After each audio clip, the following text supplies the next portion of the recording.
Well,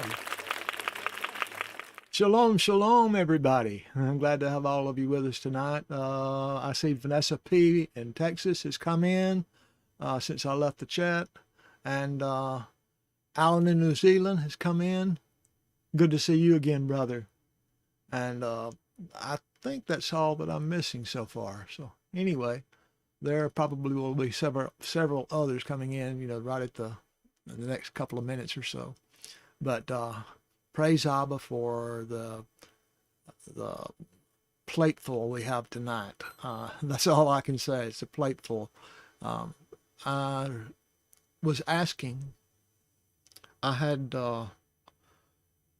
only 2 chapters, and I said, what am I going to do about the rest of the time, tonight? Because 2 chapters won't take very long for us to cover and to get through. So, and I was actually a little concerned about it all week. I didn't know what I was going to do.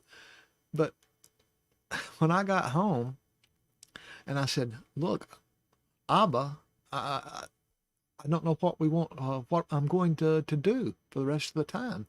I know that people will be expecting, to be in there for the chat and be chatting with each other and doing things like that. So what can I do?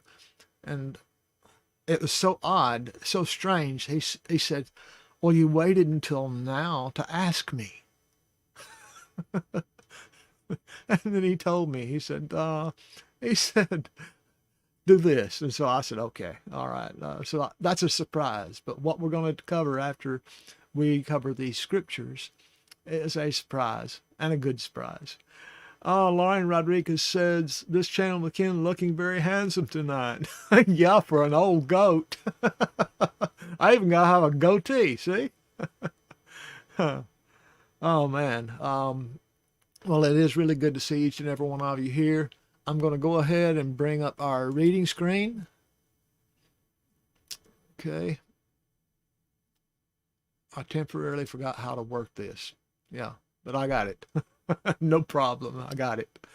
But anyway, Vanessa P. in Texas says, it's okay, this channel, Ken. I'm not feeling very chatty anyway. I want to soak in the reading tonight. Well, good. I'm glad for your sake that I have chosen what I've got to read and then what Abba has for after that. It's going to be fun. Ann Town has come in. Shalom, Ann. It's good to see you in here, sister. Appreciate you so much. Okay. Anything else I need to address? Yeah. Okay. No, everything's, I think. Let's see. Okay, what's going on? Okay, Eric Rangel has typed something and David is picking at it, I guess. Shalom, jokey girl. Oh, that's what I... Probably Eric Rangel, knowing him, he is talking about the cracks and remarks that Moki Girl makes once in a while. She is a jokester, and she's got a very sly sense of humor. Believe me, I've heard a lot more of it than we've heard on this channel. But anyway, we appreciate Jokey Girl so much. We love her. Well, Mishpachah, let's go ahead and get into the reading. We're reading in the book of Esther, and it's going to be chapter 9 and 10 tonight, and that will conclude the book of Esther. And if you want to suggest a next book for reading, suggest it in the comments below the video, and we'll take a look at that and we'll consider that. Sometimes Abba allows us to do things that we like as well as what he likes. Okay. Now, in Esther, the Hebrews destroy their enemies. That's what we're going to be talking about. But before we do that, let's go to Abba Father Yahuwah in a sincere word of prayer. Abba Father, we are thankful to you for your word. We're thankful that it teaches us and leads us and guides us and fills us with your Ruach, fills us Father, to overflowing. We love your word, and we praise you for it. And Father, we ask tonight that as we read this word, that you would open our eyes and our ears and our hearts so that we might understand, and that we would gain insight and wisdom, Father, into your word, so that we can be stronger, and so we can also help and share with others the truth, your truth, the whole truth. We love you, Father. We thank you for all your many bitter coat in our lives. Father, there are still many in our mishpachah who are suffering, sick and ill. Even Miss Beavers is suffering. She's getting better, but we're thankful to you for helping her. And we continue to pray for Melissa Garber. She's having some very, very difficult times with her own physical health, and with William, her boyfriend. And we ask that you would minister to them. And I think her son is doing better, so we praise you for that. And there are many here tonight that are affected by one thing or another. It's not always physical. Some are here tonight that have spiritual difficulties that they're facing, problems, and have even asked me for prayer personally in the emails. And I pray, Father, that you minister to each and every one. I won't call all the names because there are many, and you know each and every one because we have already discussed and talked about this together, and I've answered and shared with those who have emailed me and requested prayer. Father, we praise you and we worship you. There's nothing better than that we like to do than to fellowship together and to worship together, to worship the one true Elohim. And that's what we know you to be. So all that we ask, Father, we ask through Yeshua HaMashiach, and the name you gave him, the name above all names, Yahuwah our Elohim, Yahuwah Echad. Amen. And the Mishpachah said, Amen. Amen. Okay, chapter 9. And in the 12th month, that is the month of the 12th month, on that 13th day, when the sovereign's command and his decree came to be done, on the day that the enemies of the Yehudim had waited to overpower them, it turned around so that the Yehudim overpowered those who hated them. Praise Abba. The Yehudim assembled in their cities throughout all the province of sovereign Ahasuerus to lay hands on those who sought their evil. And no one stood against them, because fear of them fell upon all the people. And all the officials of all the provinces, and the viceroys, and the governors, and all those doing the sovereign's work, helped the Yehudim, because the fear of Mordecai fell on them. For Mordecai was in the palace, he was great in the palace of the sovereign, and his report spread into all the provinces. For this man Mordecai became greater and greater. He was second in the kingdom to the king himself. Well, maybe he was third. He was second as far as men were concerned. But I think maybe Esther was second. And the Yehudim smote all their enemies with the stroke of the sword, with slaughter and destruction, and did what they pleased to those who hated them. And in the citadel of Shushan, the Yehudim slew and destroyed 500 men. Now don't think for 1 second that the Israelites were enjoying just destroying other peoples. They weren't like that. It wasn't like that. They were not destroying anybody except those who were fighting against them. And those are the ones that they destroyed. They destroyed the soldiers. That's who they were fighting. And they slew Parshandatha and Dalphon and Aspartha and Poratha and Adaliah, and Aradatha, and Parmashta, and Arisai, and Aradai, and Weizatha,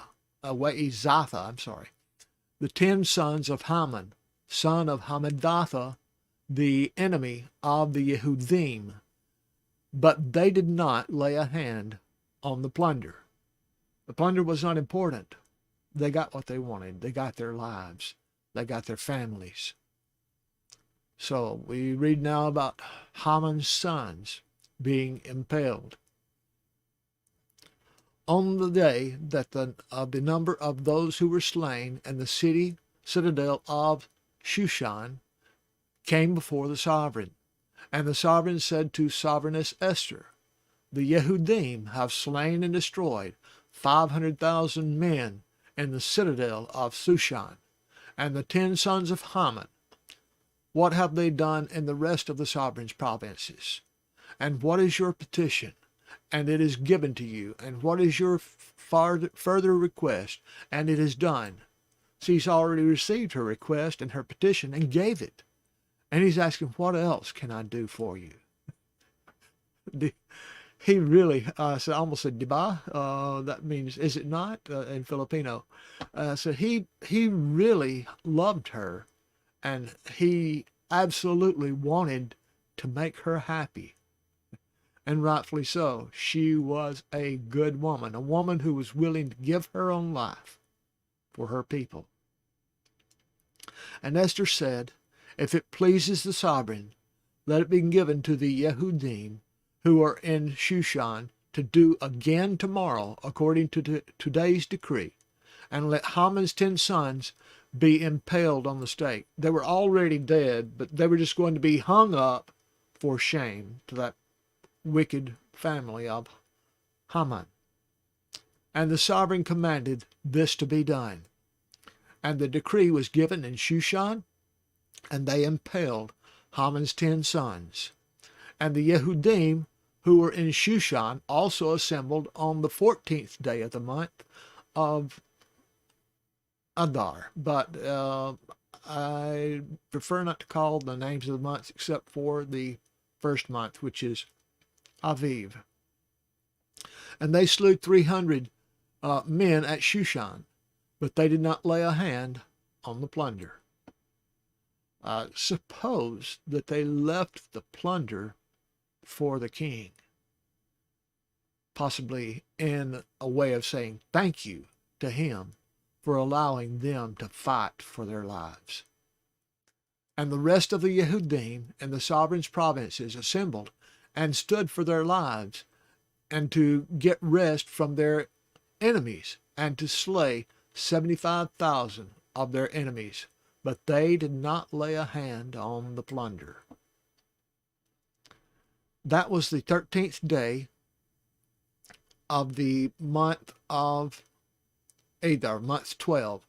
And on the 14th day of the month, they rested and made it a day of feasting and gladness. And now we're going to talk about the Feast of Purim. Now, Purim is not one of the Moedim that we have to keep. The Israelites kept this just basically the same way that the United States keeps the 4th of July. They're celebrating their freedom, becoming a free nation. But I don't know how free their nation is. Oh, me. The chat is stopped over here because I had scrolled up. Okay. If something was to happen, in the chat, and somebody tried to alert me, I couldn't see it because the chat wasn't moving. But I'm so interested in these scriptures that it didn't catch my attention until I stopped for a moment. Okay, so the Feast of Purim, and if you want to keep this feast yourself, you're quite welcome to. There's nothing wrong with it. It's a good feast to keep, and it would be quite enjoyable, I think. But it's not required. It's not a prerequisite for Yahuwah. Okay, but the Yehudim who were at Shushan assembled on the 13th day, as well as on the 14th day. And on the 15th day of the month they rested, and made it a day of feasting and gladness. That sounds like my kind of special day. Therefore the Yehudim of the villages who dwelt in the unwalled towns were making the 14th day of the month of the 12th month a good day of gladness and feasting, and for sending portions to one another. In other words, they were giving also to the poor. And Mordecai wrote these matters and sent letters to all the Yehudim who were in all the provinces of sovereign Ahasuerus, both near and far, to establish among them to observe the 14th and 15th days of the month, the 12th month, yearly, as the days on which the Yehudim had rest from their enemies, as the month which was turned from sorrow to joy for them, and from mourning to a good day, that they should make them days of feasting and joy, of sending portions to one another and gifts to the poor.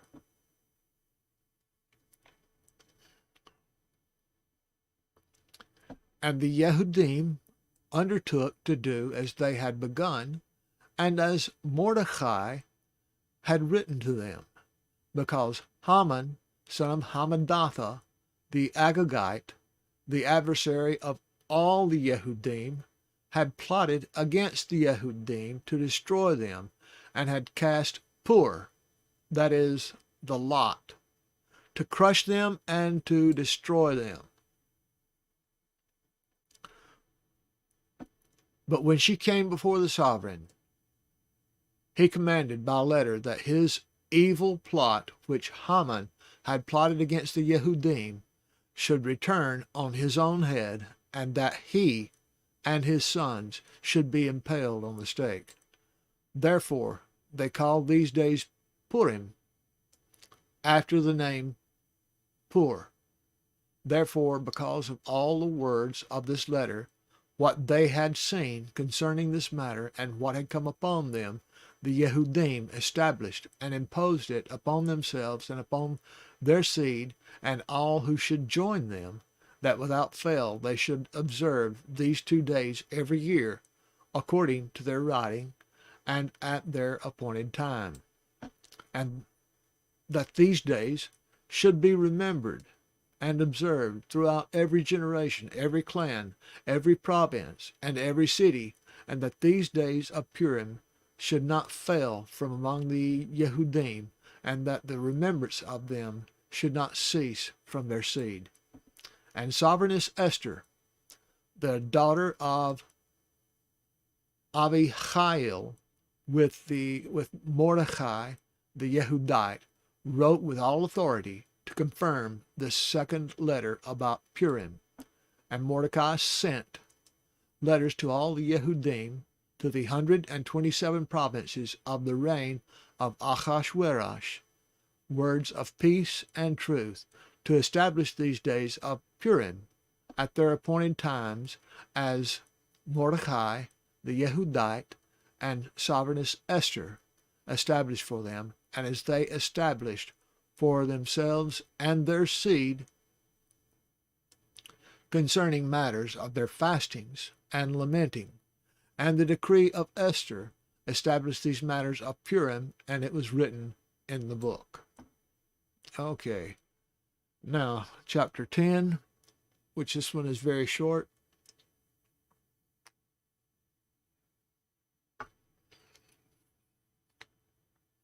Okay, this is a tribute to Ahasuerus and Mordecai. And sovereign Ahasuerus laid compulsory labor on the land and on the islands of the sea, and all the acts of his power and his might, and the exact account of the greatness of Mordecai, with which the sovereign made him great, are they not written in the book of the annals of the sovereigns of Media and Persia.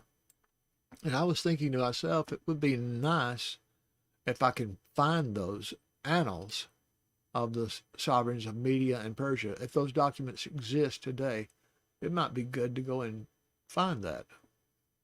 Of course, I'd have to have it translated into English because I don't speak the Mede and Persian language. For Mordecai the Yehudite was second to sovereign Ahasuerus, and great among the Yehudim, and pleasing to his many brothers, seeking the good of his people, and speaking peace to all his seed. Praise Abba. Oh, man.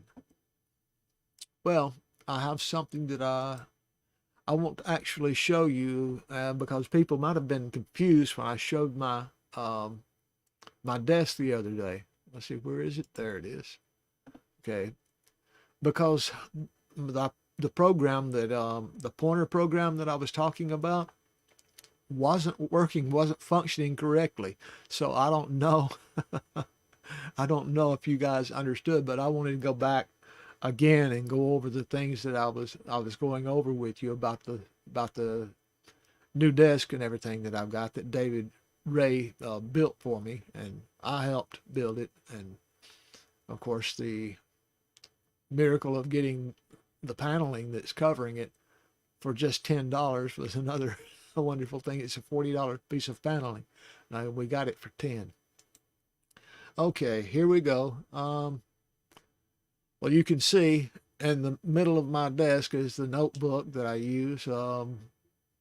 I keep notes a lot of times that I refer to while I'm doing a live stream.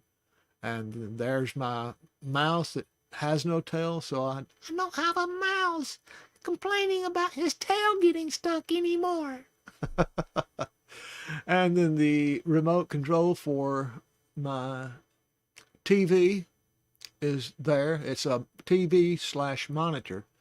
But let's be honest with you guys, I do not watch TV. If you're looking all the way to the far left, you'll see my air conditioner.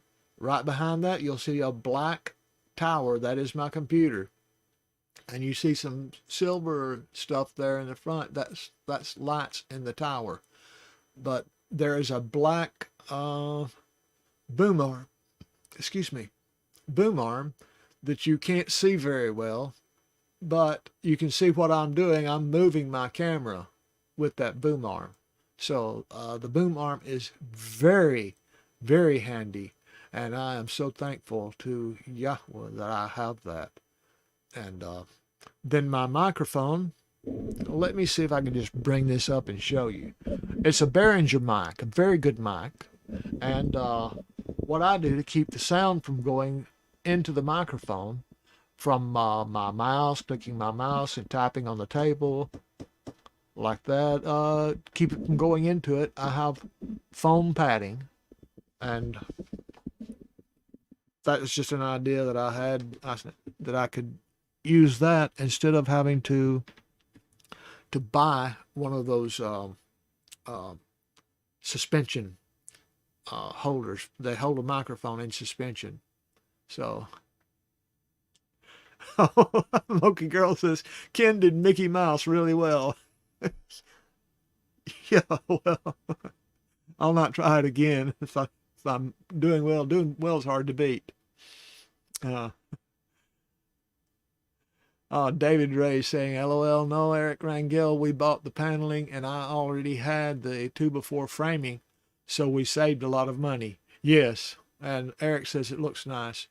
It's very organized, and it is very organized, and I like to keep it that way as much as possible.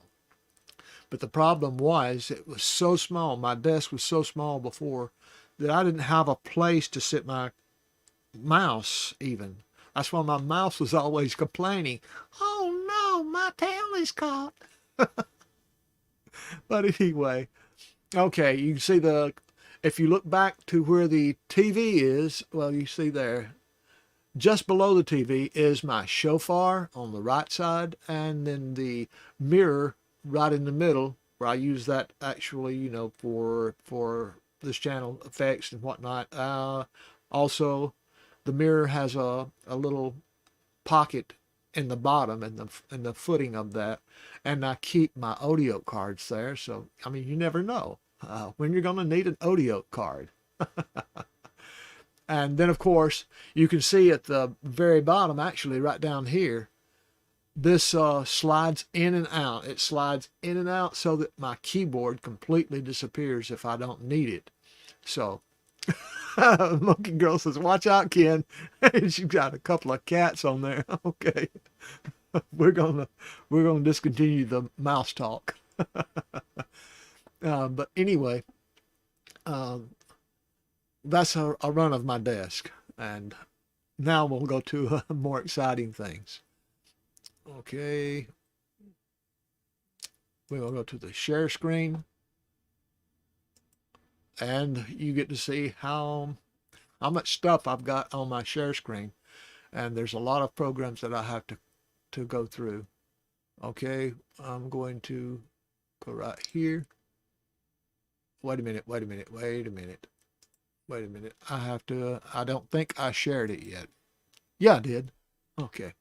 I just wanted to make sure it's better for me to come back and make sure that I am actually sharing the screen with you, because we have a very wonderful thing that we're fixing to do. Okay. Psalm 23. I asked Abba, I said, Abba, I can't think of anything that I can do and share with the Mishpachah after we read those 2 chapters.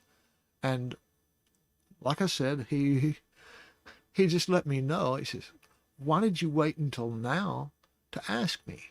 Because he had the answer all along. So he said, I want you to read the 23rd Psalm. I want you to point out a few things, and I'll show you what I want you to point out. So I said, okay, that's fine. So we're going to read Psalm 23. The first thing that I want to point out is the name of David. So let me go in and get a close-up of this. I have to remember just, okay, this and this. Okay. Okay, I think maybe a little bit more would be enough. Okay, so the first letter just means Av. It's a lamed. And a lot of times when you have the something, Av, someone, it'll just put a lamed in front and then the name. So the lamed is not part of David's name, but the dalet, the wall with the hirik underneath it, is a part of it. And then the final dalet there is a part of it. Okay, this would be David. Notice that there is not a dot in the first D or in the second D. So both would be the sound, not specifically the duh sound. And then the wall has a wall sound, and we can prove that. Even this is concurring with that. But it's David. So I thought you would like to see that. Maybe you thought I was getting tongue-tied when I was talking about the king or sovereign David. Okay, a Psalm of David. Now let's go over here. I've got the next word that I want to go over with you is Yahuwah.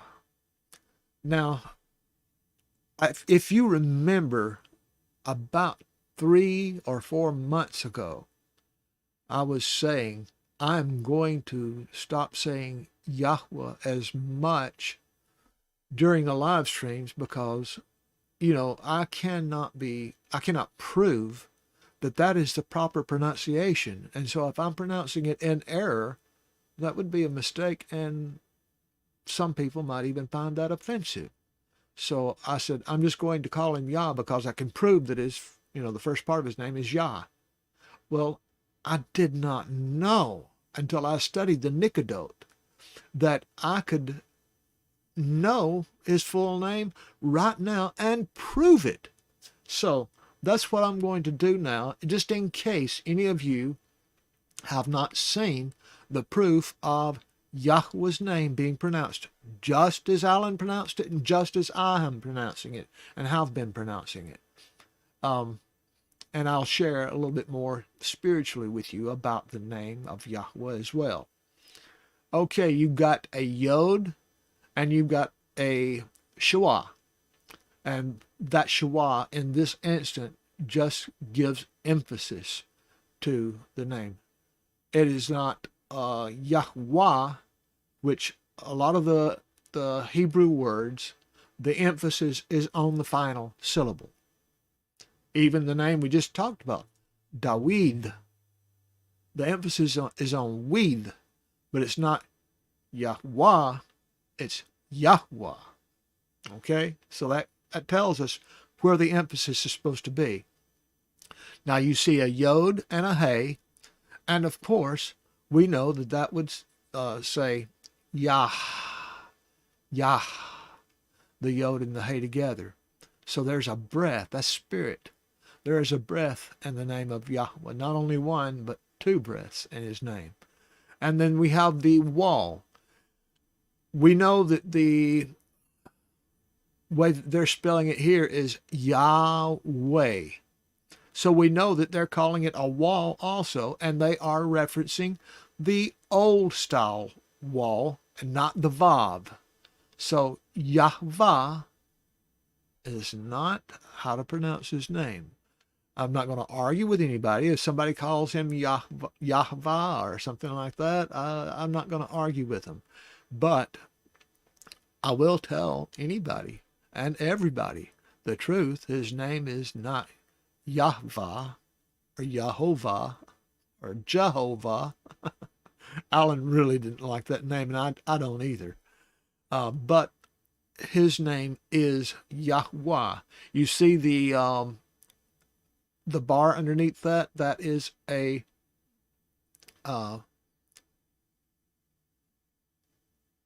what?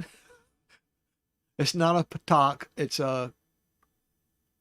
It begins with a K. Okay. Anyway, it makes the I sound. It just absolutely left my mind, but it makes the ah sound. So that's wah, and there's breath in that hey as well. So it's Yahweh. And if you say it fully, you're going to hear what seems to be a third syllable, but it's just a matter of the way of saying his name. Yahuwah. Did you hear the who in the middle? Yahuwah. That's an intentional thing. Yahuwah put it in his name like that because that's the way he wanted it. So it looks like it's two syllables, but sounds like three syllables. So praise Abba. And if your opinion differs from mine on that, that's perfectly okay. It's not a problem. I still love you, and I hope you still love me. Okay, now back to what we were doing earlier. Let me get back to the regular size of our screen. Oh, okay. That did it. Right. Okay.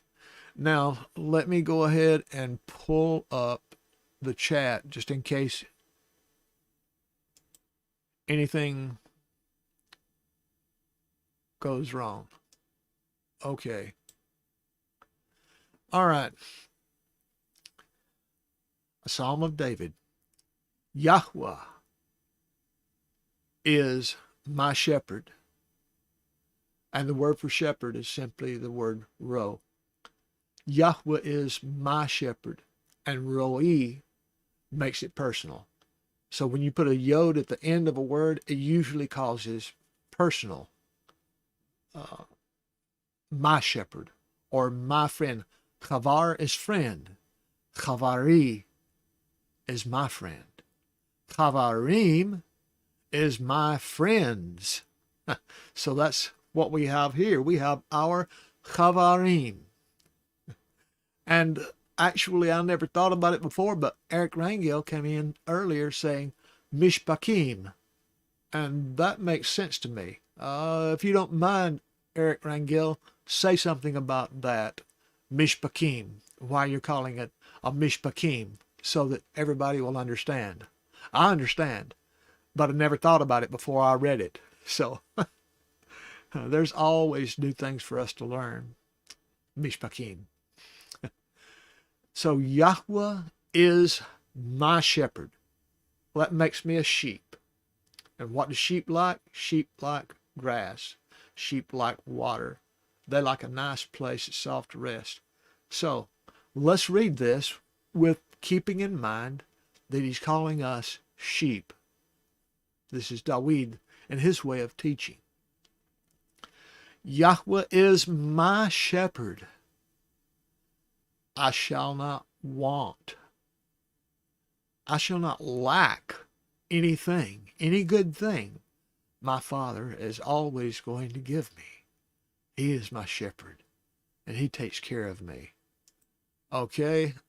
Oh, man, every time that I do that, okay, let me do it like this. I'll just click for the whole chapter. Every time I do that, this is going to leave, so I've got to put it back up. Okay. Well, now this is in the way, so I'm going to have to move this over. Okay, but I can still see just in case there's any problems. Shalom, Cami, and Camelia's in there, and also Be Steadfast. Good to see y'all in there as well tonight. Praise Abba. Yeah, David Ray says plural. That would be correct, David Ray. Yahuwah is my shepherd, I shall not want. He makes me to lie down in green pastures. So you're eating in green pastures, and you're lying down and resting in green pastures where it's lush. He leads me beside still waters. You know, tumultuous water doesn't indicate peace, but calm water does. So you can see that we have plenty to drink. Our thirst is quenched. And if we choose Yeshua to drink the water of Yeshua, we will never thirst again. And of course, that's a spiritual thing and not just a physical thing. But it's as good as the physical and the spiritual. Okay. He leads me beside the still waters. He leads me not just beside still waters, but he leads me in peace always, because that's what he wants for us, is peace. He restores my soul. Well, what could that mean? Restores my soul? Is your soul destroyed? Well, your soul can be, Vanessa P says, I can tell by your narrative that you are a hands-on learner. Yes, I am. I am a hands-on learner. And I learn a lot of things the hard way. So you figure out what I mean by that. Anyway, he restores my soul. A lot of times, our soul gets into a bad condition, a poor condition, because we're not walking the walk we need to walk, or walking with Abba as closely as we need to. But if we get away, recognize, hey, there's no shalom here. I'm being bombarded by the enemy here. I need to get back where I need to be with the Father, my shepherd, so that he can restore my soul. And if you find your way back to Abba, he will restore your soul. He will give you the peace that the world was taking away, or that the enemy was taking away. We know who that is. Ha-Shatan, the adversary. That's what Shatan means, is adversary, enemy. He leads me in the paths. Now, I want you to understand something. David is saying something different from Sadi. Sadi is the way. That's the way that we're supposed to walk. We need to walk on the straight and narrow way. We don't need to be on any wide paths or any other paths other than the paths that coincide with the one path, the one way, the truth, and the life. So he leads me in the paths of righteousness. Now, there's lots of things and righteous things that you can do. Not everything you can do is going to be the same as what somebody else will do. There's different ways to share righteousness. And there's different ways to walk in a path of righteousness. But he will be the one to lead. So if we're following him, we have no worries. He won't lead us down a rabbit trail and into a rabbit hole and let us suffer. He will keep us on the straight and narrow path. If you're walking with him, if you're walking with him, you'll never go astray. And why does he do that? He leads me in the paths of righteousness for his name's sake, because his name is great. His name is hallowed. Hallowed be thy name. It's not Howard. Not Howard be thy name, but hallowed be thy name. And for the sake of his name and the uplifting of his name among all the peoples and nations of the earth, he wants to make sure that his people, his chosen, those who are called by his name, and I am presenting myself as one that is called by his name, because I'm one of his children. I am Yisrael. So, for his name's sake, he wants to make sure that I am walking in the right paths. And if I don't walk in the right paths, he will make the same example of me as he made of Yisrael. I might be exiled. And I have deserved to be exiled before. I haven't been perfect all my life. I got very close to Yahuwah when I was young, and then got closer and closer. But then I wouldn't say I strayed away. I just got less involved and more involved in work and things like that. So, yeah, we all have our downfalls. And so hearing mine probably helps you to feel a little bit better because, well, your brother Ken even has downfalls. Yes, we all do. Okay, but let's continue. Yes, and although I walk through the valley of the shadow of death, it doesn't matter if your life is in danger. It doesn't matter if death is all around you. And walking out in public right now is the valley of the shadow of death because it's COVID everywhere. I've had many friends and family, loved ones who have passed on because of COVID. But I don't walk in fear of COVID because my Father is taking care of me. And now, if it's my time, he might let me catch COVID and go home. But I'm not going home until he calls me. So I have no fear. So I will fear no evil. I trust him completely. When it's time for me to go, I'm ready. And if he comes back tonight, praise Abba Father Yahuwah. I am ready for that. Okay. For you are with me. I will fear no evil, for you are with me.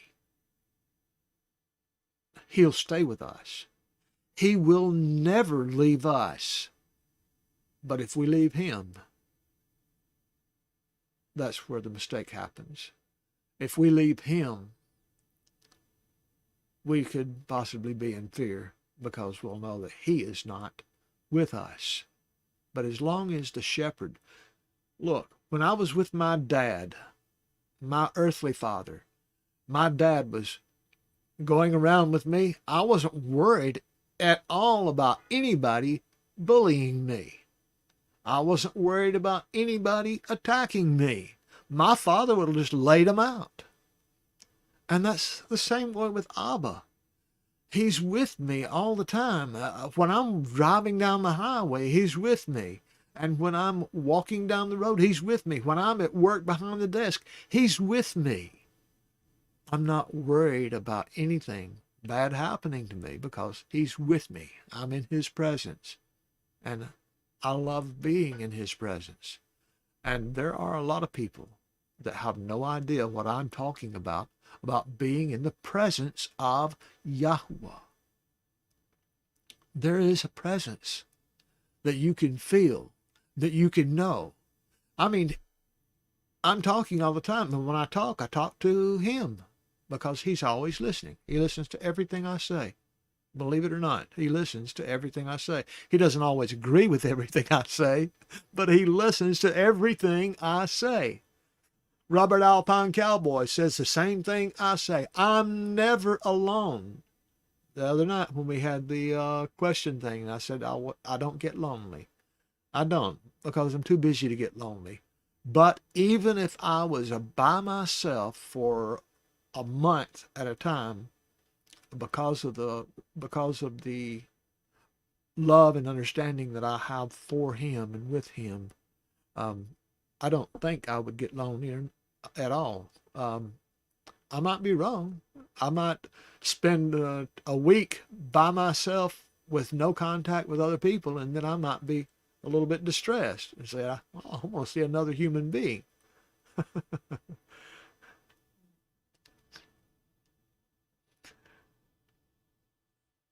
Mrs. Beavers, Odio with Mrs. Beaver says, the world likes to divide Dawid us. Yeah, Dawid us from Abba by taking us to the wrong door. Yes, they do. The world says you got to do this and you got to do that, but hey, don't do it. Follow Yah and his way. That's the way to go. Okay. He said, for you are with me. I don't fear because you are with me. Your rod and your staff, they comfort me. How can a rod and a staff comfort you? Well, the rod, the staff, is actually pointed on one end, and it can be used against an enemy, such as a wolf. What would a sheep fear? A wolf.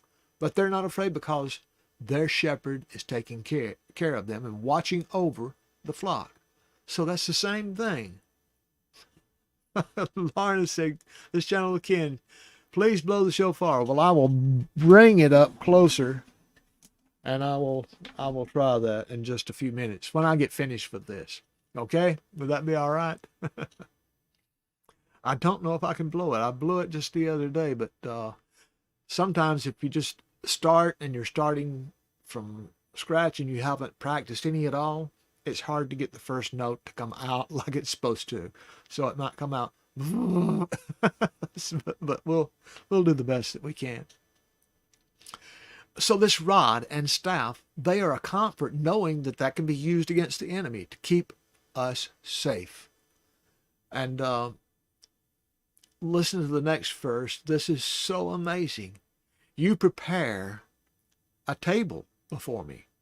And now we know what this means. It's talking about food. He's preparing a table, setting the plates on the table, feeding us in the presence of our enemies. The enemies can be all around. We can sit here at the table and have peace and shalom with Abba, Father, Yahuwah. Isn't that amazing? We can have peace in the presence of tumult, in the presence of enemies. You anoint with oil my head. You know, the shepherds were known for carrying oil with them. And if a sheep got off into trouble somewhere, got off into a briar patch or whatnot, and got injured, or got out away from the rest of the sheep, and a wolf tried to grab it, and it was barely able to escape. They had that oil to soothe and to help the sheep. That's what they would do.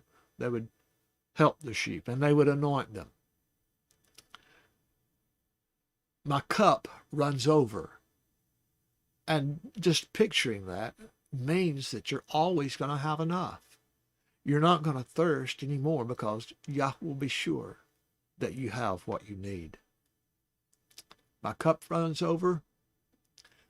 And then he says, surely goodness, that's just tov, goodness and mercy, chesed. Chesed is mercy. Okay. Goodness and mercy shall follow me. You get a little puppy dog that you feed, and if you feed it, it's going to love you, and it loves you, and it will follow you everywhere. That's what goodness and mercy will do if you are pitching tents with Yahuwah. Goodness and mercy is just going to follow you around. And not only follow you around, it's going to fill you, and you're going to share goodness and mercy with everyone you come in contact with. You'll bubble over like I'm bubbling over right now. That shall follow me, goodness and mercy shall follow me all the days of my life. And I will dwell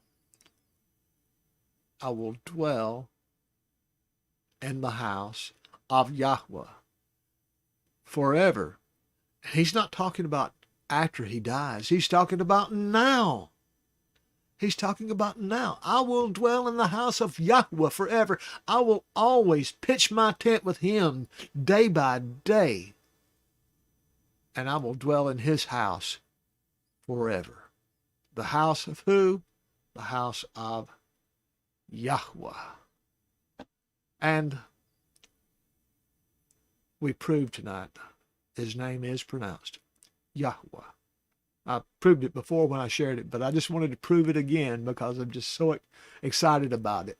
Praise Abba, Father. Okay. Now let's get back to the regular screen. Get rid of all this stuff. Okay. Now, I almost mashed the end of stream button, and that's not a good thing to do. Okay, that's back, and we'll go back to the Zoom screen. Okay. Well, okay, let me see if I can do this now.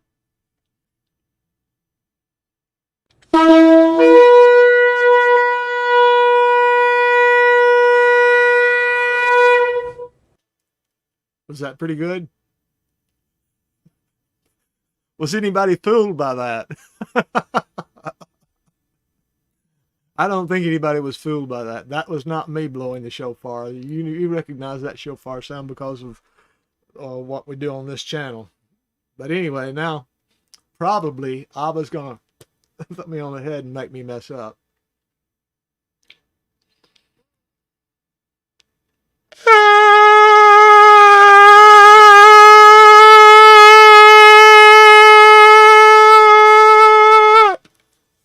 Okay. Well, that wasn't too bad, was it? Okay. Okay. Praise Abba. We can get this back in the stand that came in. It's a nice little stand. Can y'all see that? It's a nice little stand. See-through so that you can see all the details and nothing's covered. So that is wonderful. Onederful. Wonderful. Praise Abba. I hope you guys have had a good time tonight in the chat, and I hope this has been enjoyable for all of you. But we still have just a few more minutes. But anybody got any questions? It would have to be something quick because we only have just a short amount of time. Joe, that you know, I know my new addiction is Abba, and it makes me so happy. And this channel again fooled me. Okay, I fooled somebody. All right. I didn't know how many people would actually bite on that, but I thought some might. And they think, well, Brother Ken's gotten a lot better at blowing the shofar. David Ray says, Pastor Ken, we did some serious discussions going on about addictions. If you can address those, that would be awesome. Addictions. What is an addiction?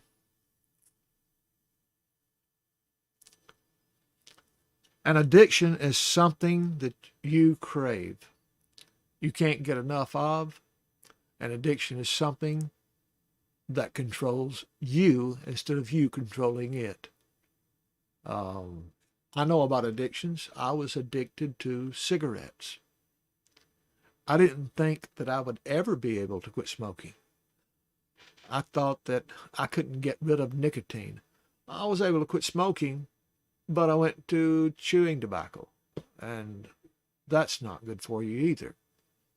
So I was unable to go without the nicotine. So I had a nicotine addiction, and I thought that I would never get rid of it, and I thought that I would never be able to quit smoking or tobacco one way or the other. But I was.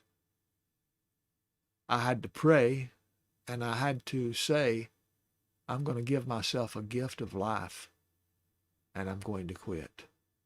And I quit for my birthday. And it was the best birthday present that I ever had. Not just the past birthday, the one before that. But I had smoked for 40 years. And it was not easy. But it was easier than I thought it would be. And I don't wake up at night coughing. I don't have problems breathing anytime. And it was just such a blessing, and I didn't know how much of a gift I was giving myself. But addictions are just that. They're addictions, and you will always, once you are an addict, you will always be an addict. I am always going to be addicted to nicotine, even if I'm not taking in nicotine. I'll always be an addict. An alcoholic is always going to be an addict to alcohol. I had a grandfather who was an alcoholic. And when he found Yeshua and allowed Yeshua into his life, he quit. He was an alcoholic that didn't drink alcohol anymore. He said that Abba gave him a love for ice cream. And instead of alcohol, he craved ice cream. So that led to diabetes. So there you go. One thing, if one thing doesn't kill you, another one will. But sometimes if we have an addiction, we might need help from a counselor or somebody that can help us to fight that addiction. But the best way, honestly and truly, the best way to fight an addiction is sincere prayer before Abba. And if you're really serious about something, quitting smoking or quitting drinking, or if you have any kind of physical addictions, those can rule your life as well. This flesh is always against the Ruach. So we have to live in this flesh. We have to put up with the flesh desires. And sometimes the flesh desires is just food. Oh, I'm just going to eat one more. I'm just going to eat one more. And maybe after one more, just another half. Food can be addicting as well. So whatever your addiction is, pray. And if you're serious, fast. And when you fast, your prayers become more intense because, hey, you're going without food because of a reason. And that reason is going to be more prominent and more important to you. It'll be more important and important enough for you to be sincere before Abba. And when you get sincere before Abba, Father, Yahuwah, He will help you. He most definitely will. I am speaking firsthand. Praise Yahuwah. Okay, we've reached the top of the hour already, and I know Windfeather's in here. Okay, what time is it, Windfeather?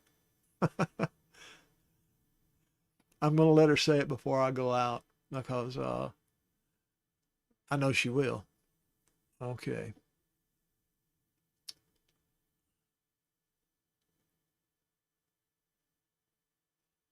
Well, Windfeather said something is my favorite, and not isn't. Okay. There, Windfeather says it. She says, take it away, Alan. So, what we're going to do, I'm going to get the Song of Moshe ready. And you heard Windfeather, Alan. Take it away.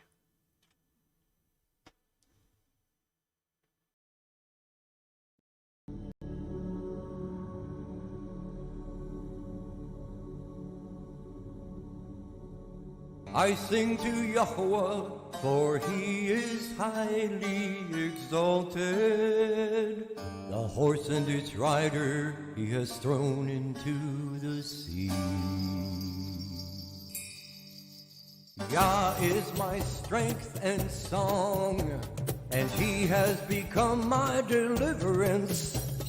He is my El, and I praise Him, Elohim of my father, and I exalt Him. Yahuwah is a man of battle, Yahuwah is His name. He has cast Pharaoh's chariots and his army into the sea, and his chosen officers are drowned in the sea of reeds.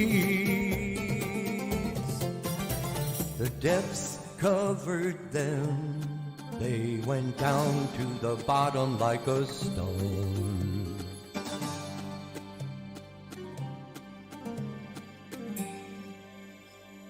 Your right hand, O Yahuwah, has become great in power. Your right hand, O Yahuwah, has crushed the enemy. And in the greatness of your excellence, you pulled down those who rose up against you. You sent forth, and with the wind of your nostrils, the waters were heaped up. The floods stood like a wall, the depths became stiff in the heart of the sea. The enemy said, I pursue, I overtake, I divide the spoil, my being is satisfied on them. I draw out my sword, my hand destroys them. You blew with your wind, the sea covered them. They sank like lead in the mighty waters. Who is like you, O Yahuwah, among the mighty ones? Who is like you, great in Kodeshah? Awesome in praises, working wonders. You stretched out your right hand, the earth swallowed them. In your kindness, you led the people whom you have redeemed. In your strength, you guided them to your Kodesh dwelling. Peoples heard, they trembled, anguish gripped the inhabitants of Pelasheth. Then the chiefs of Edom were troubled, the mighty men of Moab. Trembling grips them, all the inhabitants of Canaan melted. Fear Fear and dread fell on them by the greatness of your arm. They are as silent as a stone. Until your people pass over, O Yahuwah. Until the people whom you have bought pass over. You bring them in and plant them in the mountain of your inheritance, in the place, O Yahuwah, which you have made for your own dwelling, the Mikdash, O Yahuwah, which your hands have prepared. Yahuwah reigns forever and ever.